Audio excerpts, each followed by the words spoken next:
Let me see. You made a reservation for our tour, Wonderful Australia, right? Yes. Is there anything I can help you with? I would like to verify all the details, if possible. Sure, that's what I'm here for. Shall we start with the departure date? I would like to leave August 8th instead of August 15th. Sure, let's have a look. Yes, we have a place available on August 9th. That's fine by me. Is that all? No, I would like to visit Kangaroo Island, but it isn't included in the tour. That's true. One possibility could be an optional excursion. There's a flight from Adelaide that takes you to Kangaroo Island. That sounds fine. It might be a good idea to rent a 4x4 vehicle with a specialist guide. You can walk amongst Australian sea lions and visit a park where kangaroos come out late in the day to eat. Wow! Sea lions? Kangaroos? Terrific! Well, now let's speak about the price. Yes. The price of this excursion is £350 per person. 350 pounds per person? That's pricey. Yes, but I think it's worth the price. Would you like to see some photos? No, thank you.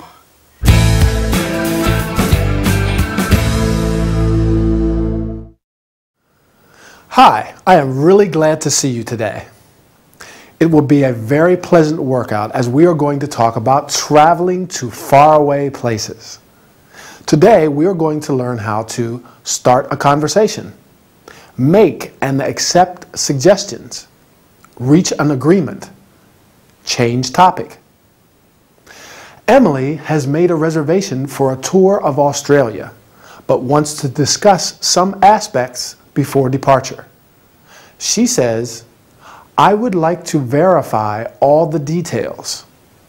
You could also say, I'm here to verify all the details, or I wish to verify all the details. Then she says, shall we start with the departure date?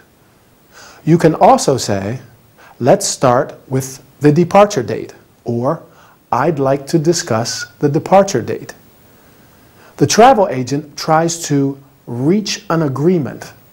In order to do that, she says, one possibility could be, you can also say, may I suggest, or you could consider the following options. As you have seen, she offers her an optional excursion to Kangaroo Island, where she'll be able to walk among the sea lions and see the kangaroos. Emily is quite satisfied and accepts the travel agent's suggestions with enthusiasm. Here are the expressions that she uses. That's fine by me.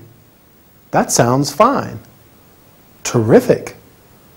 You can also say, that's a good idea.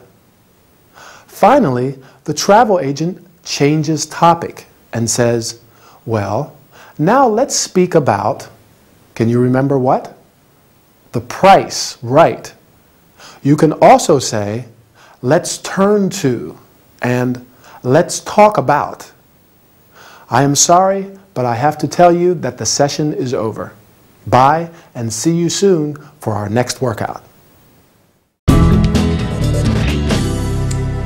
You know, I went to San Francisco last week. What an amazing city. Really? On vacation? No, for work. A big job, actually. I had to do a photo shoot for a magazine in the bar of a 5-star hotel. Wow! And they flew you all the way to San Francisco to do it. Yes, it was some hotel. The bar was on the top floor with a roof terrace, a great view of the city. How many floors were there? 10. I hope there was an elevator. Yes. Not a normal hotel lift. It was like a space capsule with a bellboy, and the reception was in a glass bubble suspended between the ground floor and the first floor. Sounds cool. And the chambermaids were like models. All beautiful girls wearing white catsuits. Wow. I'm sure. Not as beautiful as you, of course. Of course. What is a beautiful, talented girl like you doing in a place like this? What? Would you like to come to Rome with me next week? To Rome? Yes. I'm going to the opening of a Caravaggio exhibition. Why don't you come with me? I could reserve a room for you in the same hotel as me. It's more like a bed and breakfast, guest house really. But there is room service, a buffet breakfast, and we can eat out in the evening. I know some great restaurants. Hold it. Why should I go to Rome with you? Why not? Because I don't know you, for one. You can get to know me, and I'd like a general outsider's perspective on the exhibition. Outsider? Outside the world of art. Actually, I studied history of art at university. Thanks for the invite, but I'm busy next week. All week.